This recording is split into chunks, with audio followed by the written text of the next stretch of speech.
The Nashville Predators lost this weekend to Central Division rival Arizona Coyotes. The Florida Panthers are on a 4-game losing streak. Tonight, the Panthers and Predators meet at Bridgestone Arena. Which team can get this much needed win? We're going to talk about that on a special crossover episode today of the Locked On Predators podcast.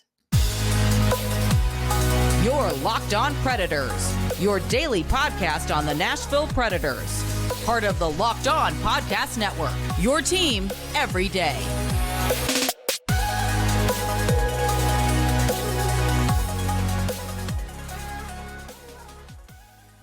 Welcome to this crossover episode of the Locked On Predators and Locked On Panthers podcast.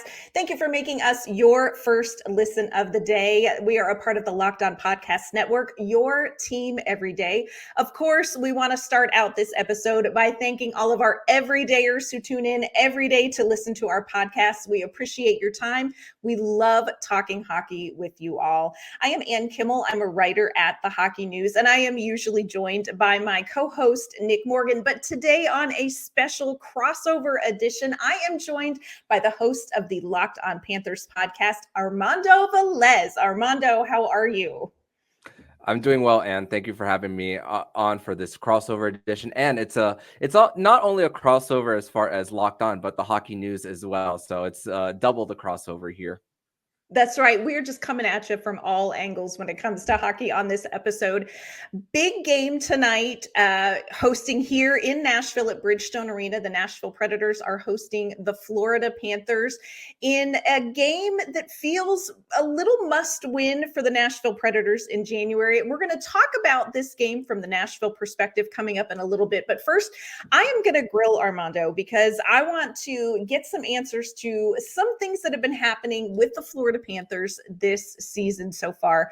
Of course, very good season going on in Florida right now, second in the Atlantic Division behind Boston. But I want to go all the way back, Armando, and talk to me about preseason with the Florida Panthers. Where were expectations, in training camp? What does this team expect to get out of this 2023-24 season? The expectations were such a mixed bag between the people down here and also the national media, because there was that talk about, they made the run to the Stanley Cup final, but they're dealing with injuries going into the first 16 games of the season. At the time, we didn't know it was 16 games with the injuries of Montour and Aaron Ekblad, especially during the exit meetings, speaking about how they're going to miss the start of the season.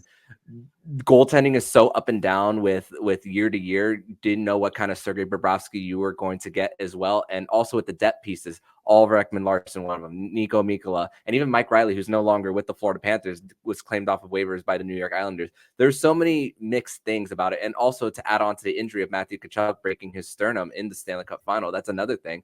And the one thing I said before the season started is when the Panthers made the Stanley Cup final in 1996, the very next season in 1997, they got off to a great start as well. They carried that momentum into that. And I mean, this is a Locked On Panthers, Locked On Predators, so crossover. So the Nashville Predators are also familiar with this too, making the Stanley Cup final in 2017 and then winning the President's Trophy the very next season as well for them. So it's crazy what a run can do. And I mean, you couldn't have asked for a better situation for the Panthers as well. Although they have lost 4 straight at currently with them, and dealing with suspension from William Lockwood, who's suspended for 3 games as well for his hit on Marc-Andre Fleury. Thought it should have been a lot less. I'm not in the crowd that thought that Marc-Andre Fleury flopped there. But according to the NHL player safety, it was deemed as a reckless hit for William Lockwood. They're going to be without Alexander Barkov again tonight against the Nashville Predators as they do this one-day trip and back for the Panthers. And Mackie Samoskevich has been called up from AHL Charlotte and will be joining the Florida Panthers in this matchup against Nashville. And the thing is, the Panthers throughout all of this have gone all their Western Conference games out of the way throughout the season, including tonight.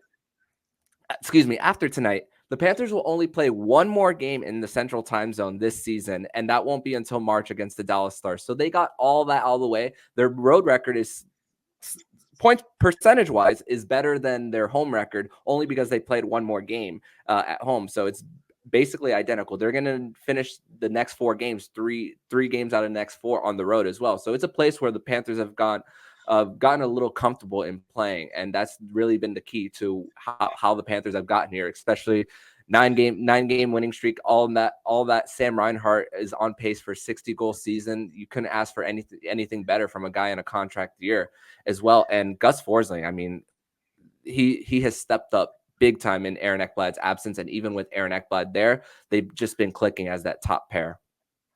So you mentioned Sam Reinhart. This is somebody I really kind of want to talk some more about. 28 years old. You mentioned he's in a contract year, currently tied right now with his career high in goals, just 45 games in, making his first appearance in the All-Star game, made his 500th NHL career point.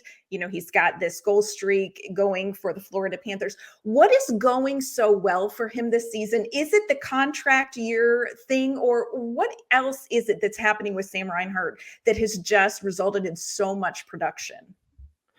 It's just confidence and just the ability to click with players that, I mean, for Matthew Tkachuk, it's his second year with him in the lineup on the power play as well. And even before Matthew Tkachuk came into the mix, he got 16 power play goals in last season and the season before. So 32 in a 2-year span combined. So he's getting familiar out in that bumper position with Matthew Tkachuk feeding him the puck. And even at 5-on-5 with Alexander Barkov, he's just more comfortable because that's a line that really didn't work a lot last season as well for Sam Reinhart. He was mostly on that third line with Anton Lundell. And even in the few games that Anton Lundell and Sam Reinhart have been back together with in this recent stretch, which Sam Reinhart's goal streak actually came to an end. It was an NHL record in goal special team, 8 straight games with a special teams goal, an NHL record, and then a goal streak, which is a Florida Panthers record, passing Pavel Bure as well. But the ability to make other guys better too, that's another key that has been for Sam Reinhart's game this season for him. And just the contract year, yes, we can't deny that that has a lot to do with it. But also it's been about just the ability to know that you are in the second year of Paul Maurice's system too, in the comfort level. And honestly, he's doing it on both ends of the ice. He plays in all different situations too. He's with Alexander Barkov on the penalty kill too, and they just get a whole bunch of minutes, and he's just very reliable there when it comes to different those. And I mean, he leads the team in shorthanded goals and game-winning goals too. So he's basically the team MVP for the Panthers at this point.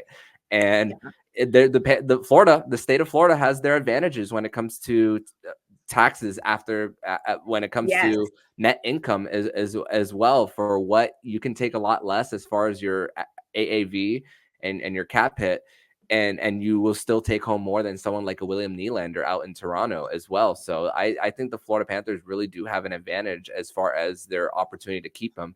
And Sam Reinhart was and you can't blame him. He was a bit disgruntled in Buffalo. He was getting 20 goal seasons, but it didn't result in winning. He was playing with a superstar like Jack Eichel as well, but there was just he's been through some pain when it's come to his playing career. And does he go somewhere else, take the money for a team that won't have the success of the Panthers? That has yet to be seen. But I mean, the Panthers and a lot of us are very confident that Sam Reinhart is going to eventually stay with the Florida Panthers. He's doing everything he can to get a great contract somewhere, for sure. Mm-hmm. I mean, he really is having a great year. Want to ask you about a player that our teams have had in common, Nick Cousins. We will not get to see him. He is injured, so he's not going to be playing in the game tomorrow, but he played here in Nashville, was a good player for the Predators, physical player. Now, Kevin Bieksa at the beginning of the month kind of called him out for his physical play, for maybe being a little bit of an instigator, maybe some, hits that were not as above board. I'm curious, what is your take on that as you've watched Nick Cousins play this season? How do you feel about that take about his performance? Well, if anyone is going to call, it takes a rat to know a rat, right? Kevin Bieksa was known in his playing career as being that guy too. When he played with the Vancouver Canucks during their their run to this multiple Presidents trophies and a run to the Stanley Cup final as well. So he was a tough nose to play against. So I mean, Yeah. the Panthers, when you make it so far and you have a certain identity of playing tough in your face and you defend guys after the whistle and all, even though Nick Cousins, I'm going to be honest, he hasn't had the best season with the Florida Panthers as well. Whenever you make that run that the Panthers did, they're going to have a target on their back too. And with guys of True. identities of Matthew Tkachuk, even though Radko Gudas is not here anymore, the Panthers established that when it comes to like up and down on their lineup, and has left something behind as far as someone like Radko Gudas. So the tough nose, in your face type of hockey that the Panthers have, I can't blame other teams for wanting to get a piece of the Panthers as well. But Nick Cousins, it's been some self-inflicted wounds. I can't deny that. But and there's the thing. Sometimes you do need to answer the call whenever there's a hit, and also that's really my take on the whole Nick Cousins situation. And he was seen in a yellow non-contact jersey on the last few weeks, and they'll be facing the Arizona Coyotes again on Wednesday, and that's where that hit happened with Jason Zucker and Valimaki. So don't know if he gets activated there, but we'll see. Yeah. One other person, real quick, that our teams have had in common, and that is Andrew Brunette. Of course, he was the interim head coach for the Florida Panthers, was a Jack Adams finalist, was named the head coach of the Nashville Predators. This is his first season with the Predators. Just curious, real quick, what did you think of him as the interim head coach in Florida? What did you think when it was announced that he was going to be taking over the bench in Nashville? I always knew he was going to get a second chance. Always. When he was hired as an assistant in New Jersey, that was when Lindy Ruff's seat was starting to get warm there going into the season. But the New Jersey Devils did get to the second seed in the postseason in last year. So that was all eyes were on New Jersey then. And with the inexperience factor there of high scoring offense and then being shut down in the postseason, Bill Zito thought that change was necessary, not only in coach, but also superstar winger and Jonathan Huberdeau at the time. And saying when he left, you always knew that he was going to get another chance. And honestly, a team that in Nashville that he played for as well, and also in a coach that he was familiar with in Barry Trotz, now working the front office. It's a nice little reunion there. But I actually want to talk to you more about Andrew Brunette and how you've seen how he's fit in with the Nashville Predators as well. And let's actually discuss that more in segment 2. We're going to discuss that and more here on this crossover edition of the Locked On Florida Panthers podcast and Locked On Nashville Predators. But first, and tell us all about eBay Motors. Well, passion, drive, and patience, those are the things that we know bring home a winning trophy in sports, but those are also things that keep your ride or die alive. eBay Motors has everything that you need to maintain your vehicle and level it up to peak performance, from superchargers to roof racks. They have exhaust kits, LED headlights, and more. Whether you are into speed, power, or style, eBay Motors has got you covered. They have over 122 million parts for your number one ride or die, and you're going to always find exactly what you're looking for. And with eBay's guaranteed fit, your part is guaranteed to fit your ride every time or your money back, because with eBay Motors, you're burning rubber, not cash. With all the parts you need at the prices you want, it's easy to turn your car into the MVP and bring home that win. Keep your ride or die alive at ebaymotors.com. Eligible items only. Exclusions apply. eBay guaranteed fit only available to U.S. customers. Locked On has launched the first ever national sports 24/7 streaming channel on YouTube. Locked On Sports Today is here for you 24/7, covering the top sports stories of the day with local experts of Locked On, plus our national shows covering every league. Go to Locked On Sports Today on YouTube and subscribe to the first ever national sports 24/7 streaming channel.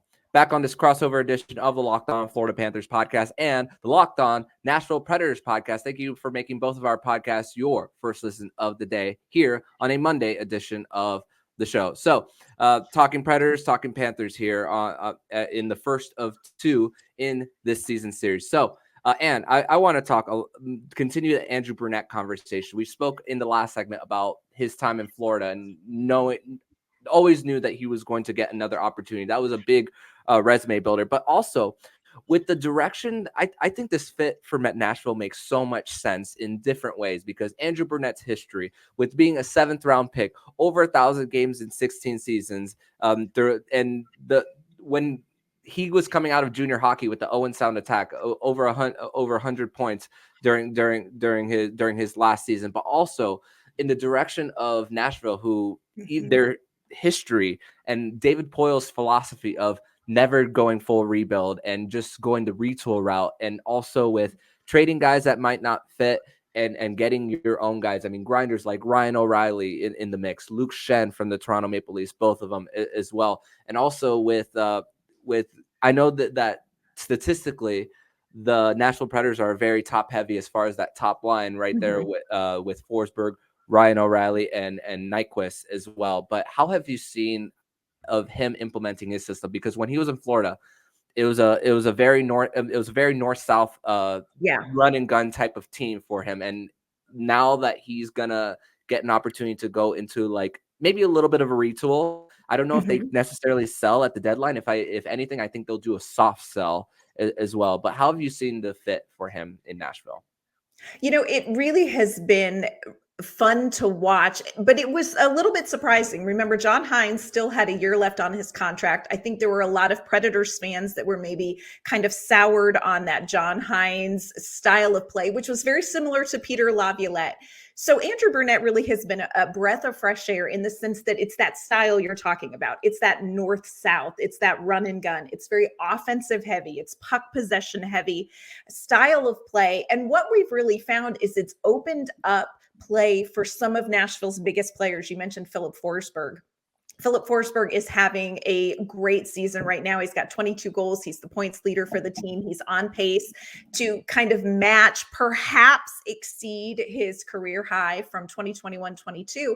And so much of that, I think, has been unleashed because of Andrew Brunette's system, this puck possession, north-south, offensive-minded system. So it's been really interesting to see that system work well with a veteran like Forsberg, but also to see some of these younger players that Nashville is hoping to develop in this reset come in and play a more offensive minded game. So we have young players like Phil Tomasino. We have a young player named Luke Evangelista, who is a really offensive minded player. So it's been really interesting. And I think it's been good to see a different style of play. Barry Trotz talked about, he wants to be successful, but he also wants the product to be entertaining. And whether Nashville wins or loses, these games are entertaining. These are fast-paced hockey games. This is a lot of offense. And that's not something that Nashville has typically been known for. So it's been really great. I think the players love Andrew Brunette. I think they love the locker room that he has created. So I agree with you. I think this has been a great fit for Nashville. And it's also crazy as well because of the Florida Panther connections with Andrew Brunette as well. I mean, he was given an opportunity in the front office with the Minnesota Wild under former Panthers assistant GM Chuck Fletcher, excuse me. Also an assistant coach position in New Jersey with former Panthers assistant coach Lindy Ruff, who coached who was under Doug McClain when they made the Stanley Cup final in 1996 as well. So other cool Florida Panthers connections as far as that. But this time around, when it comes to like the retool for Nashville, I think when you got a number one goalie, you have a number one D-man who's won a Vezina and a 40 goal scorer in the Nashville Predators. I mean, you still have opportunities to see a lot of growth and have those make other guys better as well for the Nashville Predators as well. So I think that it's just when you think about it in that way, whenever it comes to what Andrew Brunette has at his disposal, it's also great to see what you're able to evaluate year after year that can make this build really fun. Yeah, and it's been really interesting. Barry Trotz was very upfront as he kind of took over the reins and said, look, we're going to build around, quality goaltending, which they have in UC Saros. This has not been Saros's best season statistically, but this is also a goaltender who's playing behind a new system in front of him. So there's been adjustments for everybody under this system. Like you mentioned, Roman Josi, you've got a quality defenseman. You've got Philip Forsberg, who really we can see can drive some some offense. So they've got these core pieces. Also brought in, you mentioned Ryan O'Reilly and Gus Nyquist and Luke Shen. Let me tell you something. Ryan O'Reilly, you cannot underestimate what his addition to the Nashville Predators has done for a team in a reset. He changes everything. He changes everything. And Plays in he all does situations too. he plays all situations. I mean, 5-on-5, he plays on the power play. He is a fantastic penalty killer.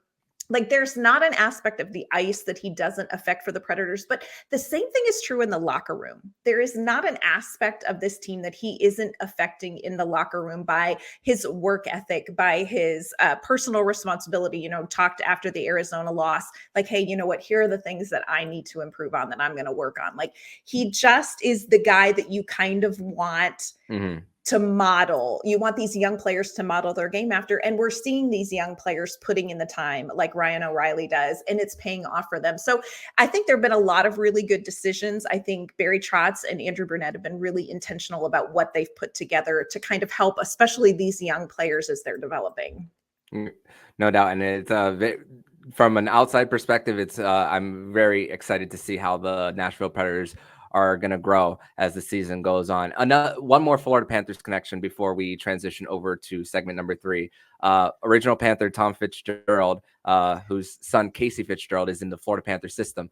I thought it was really cool that what happened in the final round of the NHL entry draft with the trade to David Poile, the first captain in Predators history, and giving him a draft pick as far as a trade in order to say goodbye properly as far as that. So I thought that was a really cool connection there. So I think that was one of the coolest moments of the draft. And just in case anybody was wondering, that 7th round pick, Aiden Fink, is tearing it up for the Penn State men's hockey program. So it was sweet, and it's also paying off.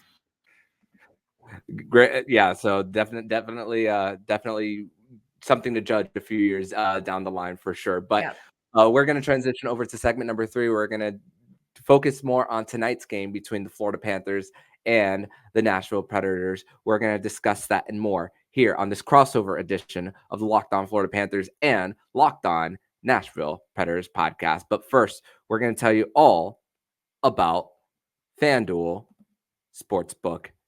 And the NFL postseason round 2 is just about to end. And we are recording this right before the NFC divisional round and AFC divisional round. But if you still want to put your bets, depending on the results of the Sunday's game, you can place that all on FanDuel Sportsbook to get ready for AFC and NFC championship weekend.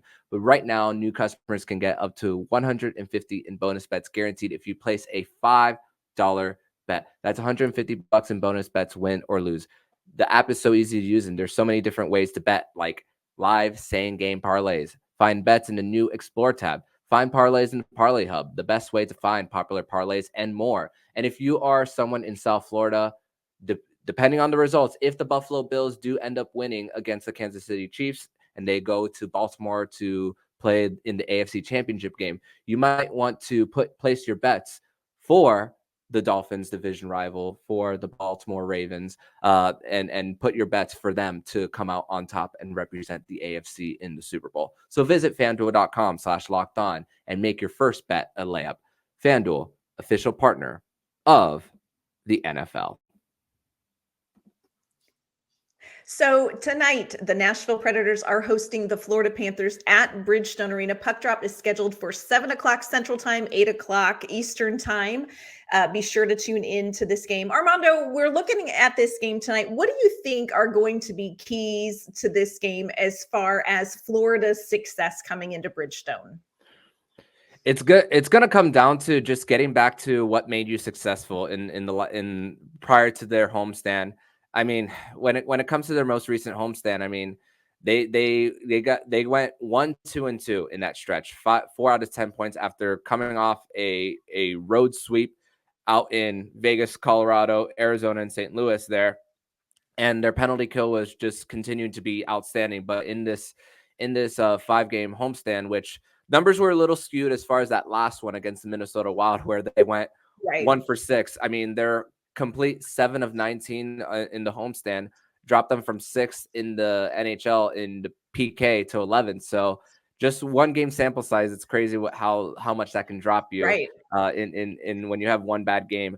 But it's just about limiting the mistakes in the neutral zone as well for the Panthers, because we saw that a lot against the Anaheim Ducks, which allowed them to have breakaways. So there's been a lot of weird games for the Panthers lately. I mean, they get a whole bunch of shots against Nico Dawes of the New Jersey Devils about a week ago too, and just when it came to opportunities for the Panthers, I mean, it's just about learning how to play without Alexander Barkov as well. They did go 0 for 4 on the power play, even though they had great chances from Sam Bennett the other day. There's still an opportunity for the Panthers to still get through. And Lundell, Luosterainen, and Reinhart, they're going to be, if you could shut down that top line of the Nashville Predators, they can find a way to win. But it's not only, I don't think the Panthers are phased by going to the penalty box. I mean, there was a stretch where they went 18 for 18 in an Eastern Canadian trip back in November. So it's just really about getting back to that for the Panthers as far as that, and just eliminating the rush chances for the opposition. As far as the Predators, which I'm seeing 6-4-0 in their last 10. There's just the last team in the Western Conference. Yes. And I know we spoke about retooling and maybe a soft sell, because honestly, they're probably the fourth biggest surprise, in my opinion, this season, behind the Flyers, Jets, Canucks. I would say the Predators are maybe the fourth biggest surprise as far as preseason expectations for me. But as far as what the Predators need to do in order to come out with a win, what do you think needs to happen for them? I think so much about this game is going to come down to the Predators' defense, whether it is UC Saros in net or whether backup Kevin Lankinen gets the start. I don't know that matters quite as much as how the defense plays in front of them. And, we talk about Sam Reinhart, and we're talking about just the year that he's having. It's a lot of support in front of Saros. And that has been something that the Predators, when they have breakdowns, has really cost them. So for me, I think this is going to be a really important defensive game for the Nashville Predators.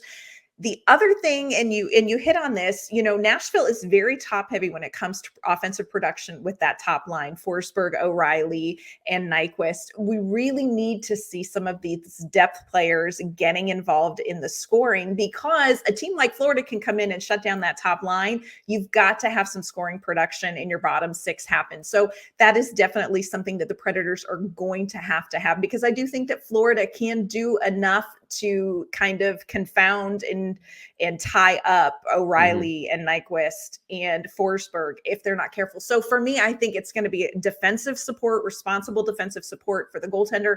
But we really need to see something from our bottom six. We really need to see some of these players like Tommy Novak or Juuso Parson, and love to see Cody Glass, who has had a really tough season. Would love to see him get on the board, because the Predators are going to need those depth pieces in this game. Yeah, no doubt. And a reminder for Panthers and Predators fans that last season in the season series, Kevin Lankinen started both games and won both games against the Panthers as well. So it's you just never know when it comes to these games, and they run into a hot goaltender as well when it comes to that. But for this one, but hey, it should be fun. The Panthers are it's not necessarily a panic for the Panthers. They still have a big separation, especially with the Toronto Maple Leafs the other day coming back from 3-0 against Vancouver, and then eventually still losing in regulation. Detroit's on